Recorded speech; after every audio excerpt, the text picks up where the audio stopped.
This video is going to look at using references to finalize your essay outline.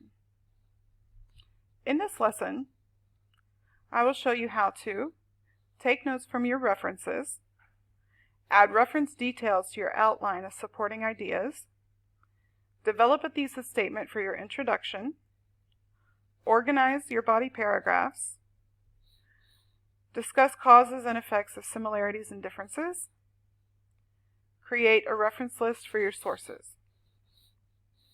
Let's start with taking notes from your references.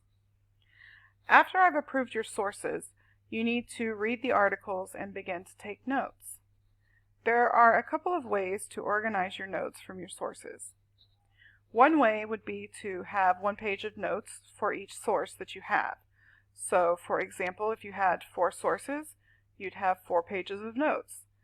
And you would want to organize the notes maybe based on paragraph number. However, I find that one of the easier and more organized ways of taking notes is to organize my notes based on the body paragraph discussion point. So as you can see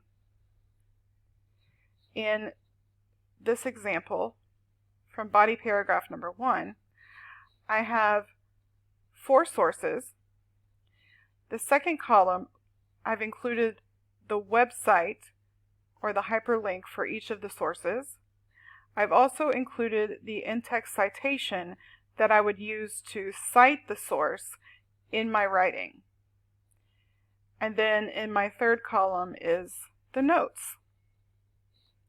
This allows me to see all of the information that I have that can be possibly included in each of my body paragraphs. So this is for body paragraph 1, and then I have for body paragraph 2, and as you can see, 3 of the sources have no information for this body paragraph. That's okay, but I've still included them in my table of notes just so that I'm aware of what I do or don't have. And then I have body paragraph 3. And I can see that I have information from 2 different sources for this paragraph. This allows me to have a glance of each paragraph and the possible information that can be included as I'm preparing to write my paragraphs. After I've taken notes, I want to add the information to my final essay outline. You'll remember that your first draft included the orange information that you see on the screen. You were only using supporting details from your own ideas to complete the first draft of your outline. Now, we're adding the information in green. This is adding the second supporting detail, but it's from your references.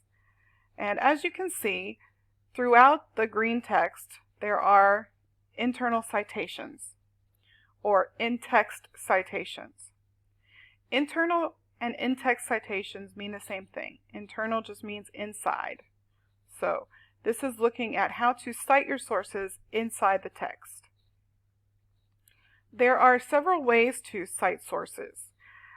When we were learning about summarizing and writing your cause and effect responses, we looked at including the author's last name, the year of publication, the paragraph number, and these kind of details.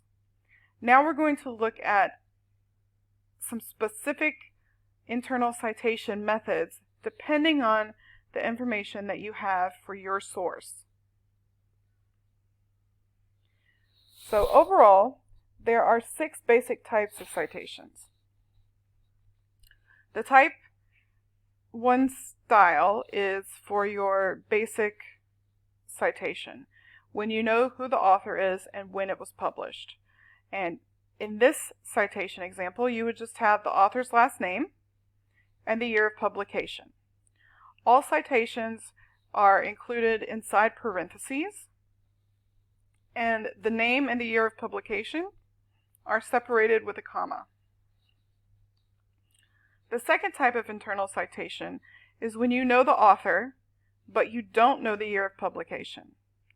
In this case, you would still include the author's last name, but you would not have a date. So you would put ND instead of a year. The third type is when you don't know the author, but you know the year of publication. If you don't know the author, then the beginning of your reference becomes the article title. And sometimes your article title is really long, so you want to shorten it because you don't want to include the entire article title in your in-text citation. So you can shorten it to 2 or 3 words, as long as you make sure that you are choosing the first 2 or 3 words of the article title. You don't want to shorten the title in the middle, because the in-text citation tells your reader where they can find the citation on the reference list. And if you have started your article in the middle of the title, they won't be able to easily find the source in your reference list. So type 3 example shows you an article title with the year of publication.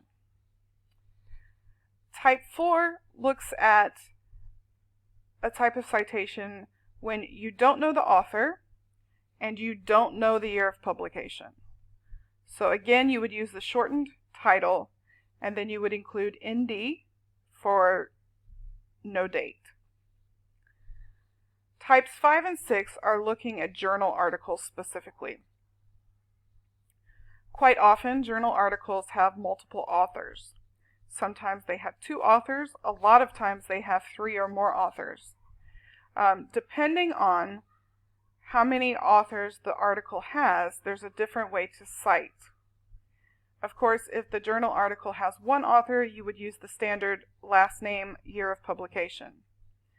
If the journal article has 2 authors, then you're going to use the type 5 example. You're going to include the last name of both authors, so for example, Smith and Jones, and then you'll include the year of publication. If the article has 3 or more authors, then you're only going to list the first author's last name. After that, you're going to add et al. Et al means and others. So what you're writing is Jones and others. 2017 would be the year of publication. Of course, if you can't determine which way to write the citation for your source, just ask me and I will give you that information. So back to adding reference information to your outline. You can see that the citation that's boxed in doesn't have an author or a date. So I've included the short title and ND. The second one that we're seeing now, I've used the title and then the year of publication. And again, I have a title and a year of publication. So through my supporting details on my outline, I've included citation information wherever I have included specific information from the text. This is especially important if you're using data such as percentages and money amounts, because these are considered the same as quoting the source, even though it's not in quotation marks. So now it's time to finish your outline. Besides adding the reference information to your outline, you also need to include your thesis statement.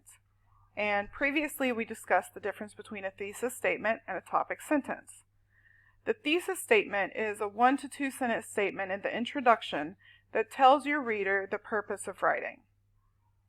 So for example, from the example outline that I shared with you, the economies of New Zealand and Kenya can be compared and contrasted by focusing on three main areas of discussion: GDP and its composition, imported goods, and exported goods. So I have one sentence that includes all three parts. The economies of New Zealand and Kenya is the topic, compared and contrasted is the purpose, and then I have my three discussion points: GDP and composition, imported goods, and exported goods. Maybe you can get your thesis statement to be one sentence, such as this. You may need two sentences. That's okay, as long as by the end of your introduction, your reader knows what your topic is, what your purpose is, and what your main discussion points are. So you may remember this from the example outline that I showed you. Your outline, you need to include your main idea, which is your topic. So compare, contrast, whatever you're comparing and contrasting. And then you'll include your thesis statement on your outline. When you're organizing your body paragraphs on your outline, it's up to you to determine what order you want to discuss them in. You may want to talk about them in order of importance, least to greatest, first to last, least common to most common. It's up to you. Remember, as long as your order is logical to your reader, it's fine.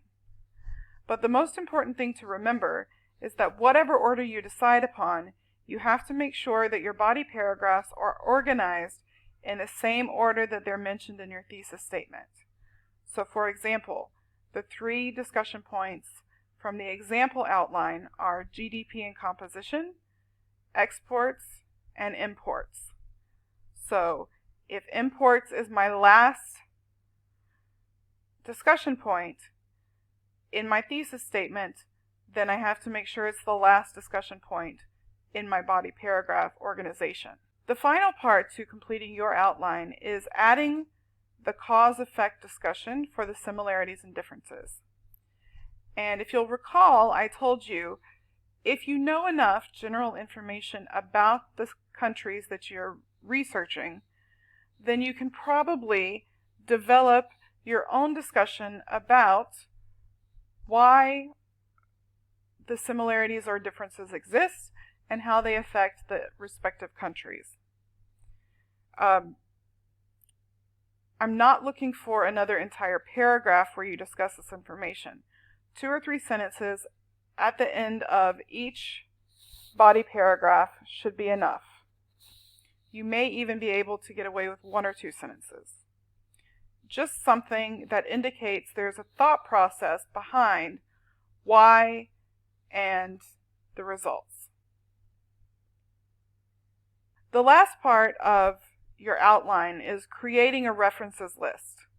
Once you've had your references approved, you need to create the references list so that you can have those ready for when it's time to write your essay. This is an example references list, and the easiest way modernly to create reference lists is by using citation generators. A long time ago, you had to sit with a manual and go through and make sure that you had each individual part in the right order. But now it's much easier. There are lots of citation generators available that are free, and as long as you tell them which edition you're using, they're really helpful. The one that I've been using this semester is linked in this PowerPoint. So when you use the PowerPoint that's on Blackboard, you can click the link. And you'll see that it takes you to citefast.com. And Citefast gives you the ability to choose which edition you're using, which is APA 7th edition. It's really easy. All you have to do is to copy-paste the website information into the search box, and it will create the reference for you. If it's a website, it's going to ask you to check to make sure that the author's name and the date of publication are entered correctly. And then you can copy-paste it into Word. You can export it into Word. You can even see the in-text citation for the reference. So what's next? Once approved, you need to read your sources and take notes. Then you need to use your notes to complete the final draft of your outline. The next lecture we're looking at writing your essay. I've moved the deadline to submitting the final draft of your outline to Sunday, November 8th. So please wait for me to give you feedback on your first draft, and then use your notes and references to add information to your outline and resubmit it by Sunday. I look forward to seeing you in class. Bye.